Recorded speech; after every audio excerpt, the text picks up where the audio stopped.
आमा यहाँ आमा कता लाग्नुभएको छ आमा पनि हिजो धेरै काम गरेर हो क्या जिउ पनि कस्तो दुखेको छ धेरै कहाँ जानुभयो फेरि यस्तो चिसोमा बिहान बिहान आमा धेरै कता हिँड्नुभएको छ आमा पनि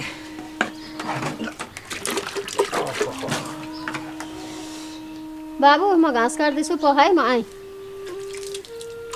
ओहो कस्तो चिसो है त अझै पनि यो जाडोमै गइसकेको छैन ओहो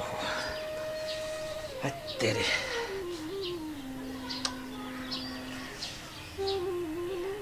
आज म बजारतिर जान्न काम गर्नलाई आज म उता अध्यक्षलाई भेट्न जान्छु मलाई त्यो कुट्ने मान्छे चाहिँ को रहेछ सुरक्षा निकायतिर जाउँ भने सुरक्षा निकायको विश्वासै छैन अब यो गाउँको गण्यमान्य मान्छे भनेकै त्यो अध्यक्ष नै हो आज म अध्यक्षलाई नै भेट्न जान्छु म पख पख बाबु म चिया पकाउँछु चिया खाएर जा होइन आमा हतार छ आज अब त्यो अध्यक्ष कहाँ जानुपर्ने छ उतै खान्छु नि त म चिया हेर्नु न अस्ति पनि एउटी केटी आएर मलाई जग्गा बेच भनेर कस्तो नमजाले कुटेर नाकबाट रगत आएको थियो आमा मेरो को हो र त्यो बाबु त्यही नचिनेर त अध्यक्षले चिन्नुहुन्छ कि भनेर अध्यक्ष कहाँ जान लाग्यो आमा ल बाबु बेलुका चिसो चिसो छ चाँडै घर आइज है बाबु ए हस् आमा हस् हस्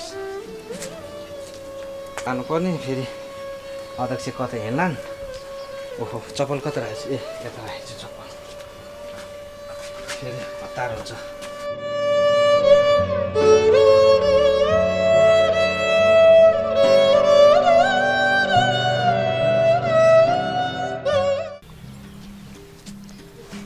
होइन बुढी माइत गएको पनि 1 वर्ष भयो अहिलेसम्म आएको छैन फोन गऱ्यो भने सासू ससुराले पनि फोन उठाउँदैनन् के गरेको हो न उतैबाट चाहिँ पहिलो गइसक्यो कि ए पहिलो गयो भने गयो गयो म पनि 101 को छानी लिएर आउँछु अहिलेसम्म त म पनि कम छैन जग्गा जमिन टन्न छँदैछ के को ट्याक ट्याक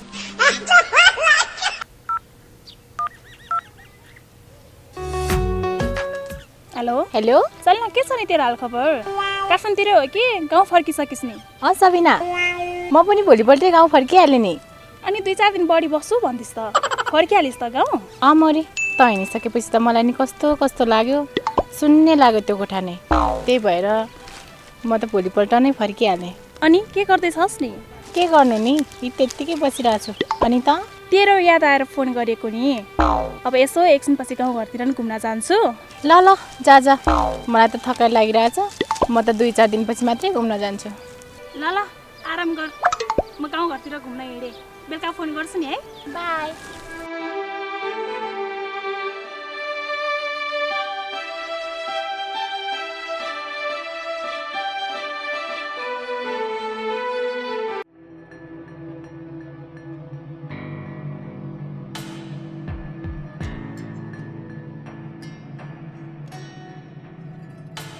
ल म सुटिङमा गएँ सुटिङमा रे यत्राको सुटिङमा न बरु कसको बुढीले फोन गरेर बोलाए भेट्न जान लाग्यो भनेर भने भइगयो नि किन बाहना पाइरहनु पर्यो 1000 थरीको होइन भने सुटिङ हो अनुहार हेऱ्यो नि कागती निचरा यस्तो छ यस्तालाई सुटिङमा खेलाउनु कस्तो होला नगरा गृहमन्त्री तिहेरीमा गोल्ठ्याक लाज शरम पचिसिया मान्छेलाई के भन्नु ल म हिँडेँ गए जाऊ बस मलाई के को मतलब यस्तो फटासँग बोलेर के काम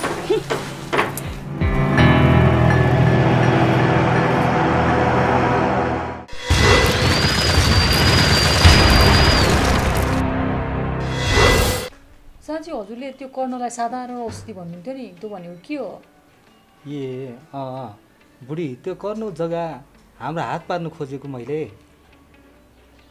खोइ त्यसको जग्गा जमिन त त्यही एउटा डाँडो र एउटा छाप्रो हो अरू पनि जग्गा जमिन छ र हजुर त्यसको अरू छैन त्यही जङ्गल भएको डाँडो मात्र छ नि त्यसको त्यस्तो डाँडामा के उत्पादन हुन्छ र न आलु होस् न मकै फल होस् त्यसमा त्यस्तो जग्गामा न भटमास होस् न के आम्दानी लिन सकियोस् के त्यस्तो बोल गर्नुभयो त्यो जग्गा लिनको लागि तिमी के हो लाती जस्तो कुरा गर्छ त्यो जग्गा हिरा हो हिरा खै मैले त न हिरा देखेँ त्यो डाँडोमा न सुन देखाएको छु न फलामै देखाएको छु खै त्यस्तो जग्गालाई के लोभ गर्नुभयो हजुरले बुढी त्यो डाँडो किनेर हामी ठुलो होटल अथवा रिसोर्ट खोल्न लागेको त्यति पनि थाहा छैन बुढीलाई।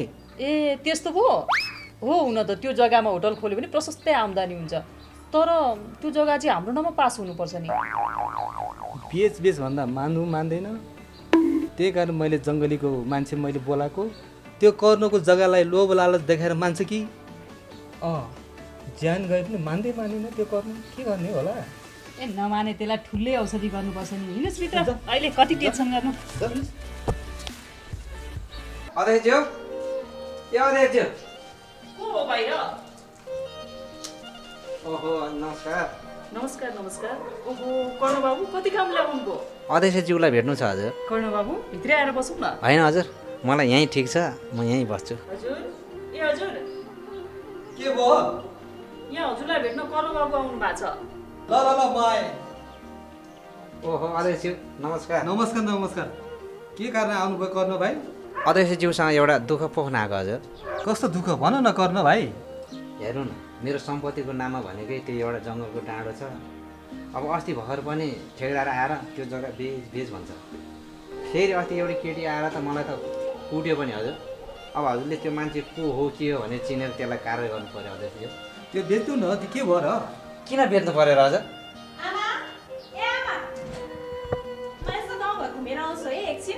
ल बिस्तारी जाऊ जता पाए त्यतै नघुम बेलुका छिटै घर आऊ है। छोरी बिस्तारै जाऊ न त है। हेर्नुहोस् म ज्यान गए पनि म बेच्दिनँ मेरो जग्गा। तर हजुरले चाहिँ त्यो मान्छे को हो पत्ता लगाएर कारवाही गर्नु पर्यो हजुर। अब यी आगो त भरिया मान्छे हतार छ म बजारतिर लाग्छु हजुर। नमस्कार है अध्यक्षज्यू। कस्तो मान्छे ज्यान गए पनि मान्दैन कस्तो मान्छे होला त्यस्तो मान्छे। हजुर नअत्तालिनुहोस् न यसलाई बिस्तारी औषधि गर्नुपर्छ हिँड्नुहोस् भित्र ल जाउँ। हेलो हजुर म जङ्गली बोलेको हो। हजुर किन र को बोल्नु भएको हजुर? मैले हजुरको नम्बर पत्ता लगाएर हजुरलाई फोन गरेको। हजुर के काम भन्नुहोस् न। मान्छे सिध्याउने काम हो हजुर। त्यो काम गरे बापत मलाई कति पैसा दिने हो? यो काम गरिदिए बापत तपाईँलाई म 45 लाख दिन्छु। मलाई फोटो र ठेगाना पठाइदिनुहोस् तपाईँको काम म गरिदिन्छु। अनि तपाईँको को हो नि त्यो? मेरो भाइ बुहारी हो हजुर। भाइ विदेशमा बस्थ्यो उतै बित्यो त्यस कारणले यहाँ बुहारीको काम तमाम गरिदिनु पऱ्यो क्या। हुन्छ तपाईँको काम पक्का भयो। हस् त हजुर नमस्कार। हस् नमस्कार।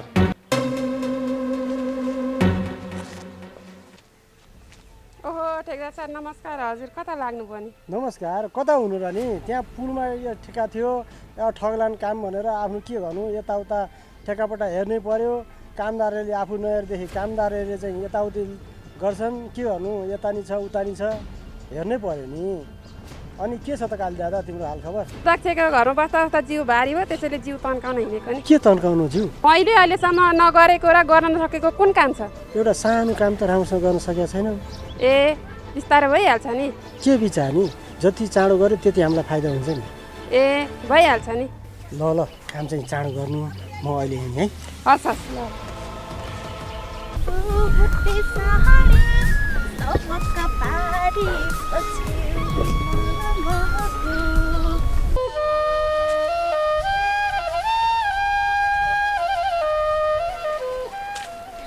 हजुर नमस्कार। हजुर नमस्कार। हजुर नि यही गाउँको हुनुहुन्छ र? हुन त यही गाउँको हो म पनि तर मेरो घर चाहिँ यहाँ तल पर्छ। अनि हजुरको नाम चाहिँ के हो नि? मेरो नाम कर्ण हो। हजुर यो गाउँको नयाँ मान्छे हो र? होइन म पुरानै हो नि। काठमाडौँ बसेर पढ्थेँ पढाइ पनि सक्यो त्यसैले गाउँघरतिर आएँ कि म यहीँको अध्यक्षको छोरी हो नि। ओहो हजुर त कति सुशील। धन्यवाद। हस् त मलाई अलि हतार छ म अहिले जान्छु है त।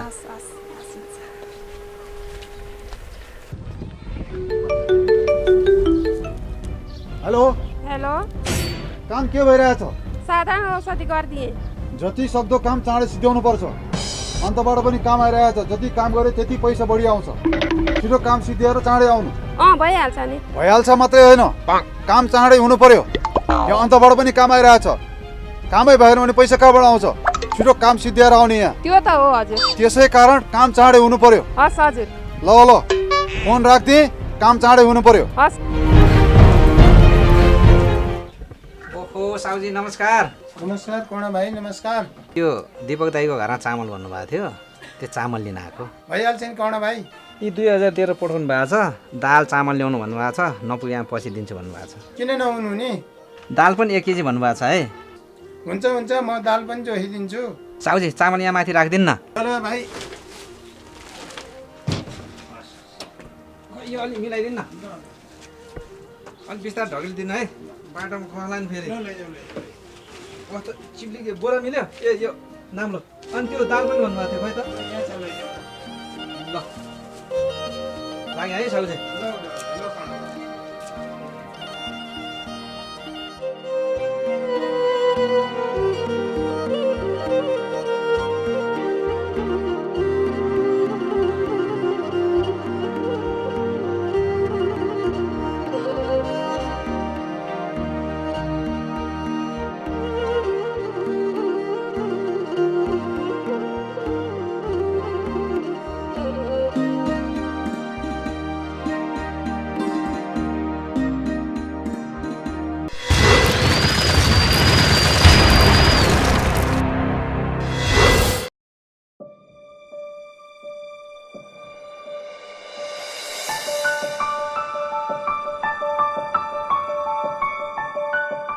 ओहो गोल्ठ्याक कता हो? नगरा कुलाङ्गर तँलाई गोल्ठ्याक नयाँ नौलो खबर के ल्याइस् कि भनेर पो सोध्या त मैले। के को नयाँ कुरा नि? जन्म त तेरो औँसीको रातमा जन्मे जस्तै छस्, त्यही पनि साँझको 6:30 बजे जन्मिया होस् कि जस्तो लाग्छ। त्यही होला नि। दुनियाँलाई फटा कुरा गर्दै हिँड्छस्, तँ त फटाको नम्बर 1 होस् कि जस्तो पो लाग्यो त। तँ सधैँ होला नि। हेर गोठ्याक, एक दिन बोले ठिकै छ, 2 दिन बोले ठिकै छ, सधैँ फटा कुरो गर्छ। अरूलाई त फटा बोल्यो हुँदा हुँदा मलाई समेत फटा कुरो बोल्न चालिसक्यो यसले। फटाकै संसार हो। ल ल गोल्ठ्याक, मलाई अलि हतार छ, म हिँडेँ। ल ल कुलाङ्गर। यो गाउँको अध्यक्षको श्रीमती पो, यो गाउँको छोटे राजाको श्रीमती पो कोही कराउन आयो भने त्यसलाई पनि लगेर जाति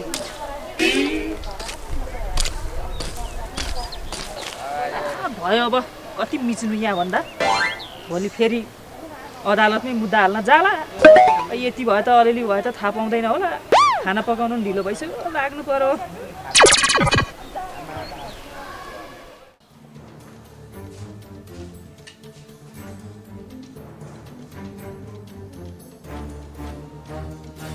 को जङ्गली बोले हो? हो अध्यक्षज्यू, किन फोन गर्नुभयो? छोरी पढाइसकेर घर आएको छ। के गर्नु पर्यो त मैले? मेरी छोरीले 1 क्रम पनि थाहा नपाओस् है। के थाहा नपाओस् अध्यक्षज्यू? कर्णको जग्गामा गेम खेलेको छोरीले थाहा नपाओस्। भइहाल्छ नि, म मेरो मान्छेलाई अहिले तुरुन्तै फोन गरिदिन्छु। ल ल ल अहिले फोन राख्दे है। हस् हस् अध्यक्षज्यू, हस् हस्।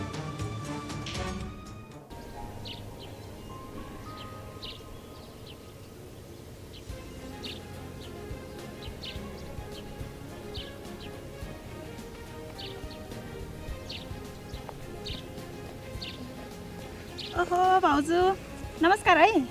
नमस्कार नमस्कार नानी, बस्नु न यता। अनि नानी के छ हाल खबर? के कामले आउनुभयो मेरो घरमा? ठिकै छ हाल खबर भाउजू। अनि हजुरको घरमा म आउनुहुन्न र? हुन्छ नि नानी, तै पनि केही काम परेर आउनुभएको हो कि भनेर नि। होइन भाउजू, घरमा बस्दा बस्दा अल्छी लाग्यो अनि यसो गाउँघरतिर घुम्न हिँडेँ कि नि। अनि भाउजू दाइ चाहिँ कता हुनुहुन्छ नि? खोइ नानी, फटा मान्छे हो, कता पो गए। किन दाइलाई खालि फटा भनिरहनुहुन्छ? खै के भनौँ नानी, भनौँ भने नि नहुने, नभनौँ भने नि नहुने। मैले त कुरै बुझिनँ नि। यस्तो फटा छ कि नानी, यस्तो फटाको कुरै नगरौँ। किन र भाउजू? घरमा चाहिँ नि आफ्नो बुढीलाई एउटा साडी किनिदिन सकेको छैन, बाहिर गएर साथीहरूसँग चाहिँ पहाडै उचाले जाने गरी गफ लाउँदै होला नि। त्यसो भए फटाहरूको त झुन्ड नै छ कि क्या हो भाउजू? होला होला, नत्र यस्ताको कुरा सुनेर पत्याउने कस्ता होला। कसै कसैको फटा बोलेर जिन्दगी बिताउने बानी हुन्छ के भाउजू? दाइको पनि यही बानी बसा हो कि?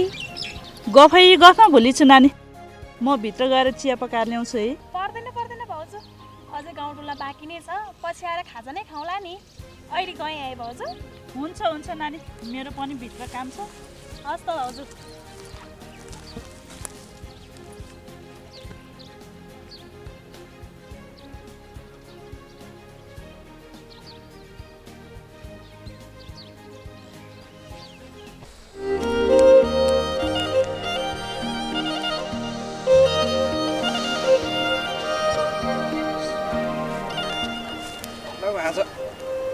भएछ हेर्नु पर्यो, यतै बसेर गर्नु पर्यो आजको कमाइ। 100, 200, 350, 50 भनेपछि 400। आजको छाक पुग्यो। अब भोलितिर कमाइ हुन्छै हुँदैन भोलिलाई हानेर। होइन, अध्यक्ष कहाँ गएर मलाई फलानुले यस्तो गर्यो, ढिस्कानुले यस्तो गर्यो भनेर भन्दा पनि अध्यक्षले नै यो जग्गा बेचिदे भन्छ। यसमा चलखेल अध्यक्षकै छ कि के हो? अब अध्यक्षकै छ भने पनि म कहाँ जाउँ? सुरक्षा निकायमा जाउँ भने पनि हामी जस्तो गरिबको सुनाइ नै हुँदैन। नजाउँ भने पनि यी दानवहरूले गरिब खान नदिने भयो। हामी जस्तो गरिबलाई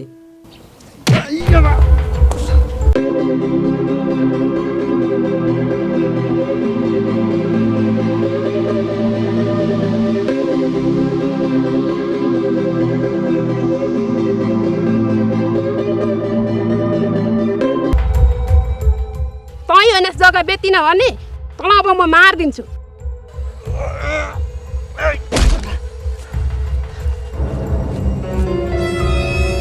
आज पनि तँ फेरि भागेर बाँधिस्।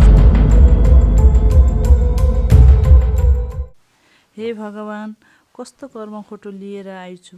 पोइ भन्ने मान्छे पनि कति फटा हुन्। तर मेरो घर नफापेको हो कि? नत्र भने म भोलि पर्सि नै ग्राहक खोजेर यो सबै बेचिदिन्छु र तल्लो गाउँतिर बसै सर्छु।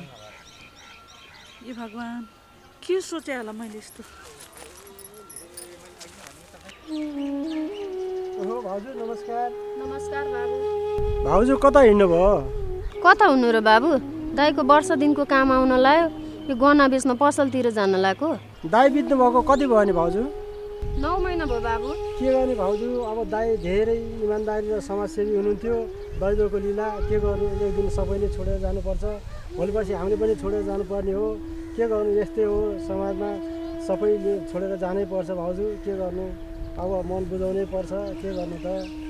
के गर्नु बाबु, दाइलाई लानुभन्दा पहिला कालले बरु मलाई लगे हुन्थ्यो। त्यसो नभन्नु भाउजू, आफ्नो दिनलाई आएपछि त दैवले लगिहाल्छ नि, सबैलाई लैजान्छ नि। त्यो त हो बाबु, तै पनि। हस् त भाउजू, मलाई अलि हतार पनि छ त्यहाँ जाने। अब अहिले लाग्छु है। हस् त बाबु, नमस्कार। बुढी, यो घर बेच्नु पर्यो। हुन्छ हुन्छ बुढा, मलाई नि साह्रै सानो लागिरहेछ।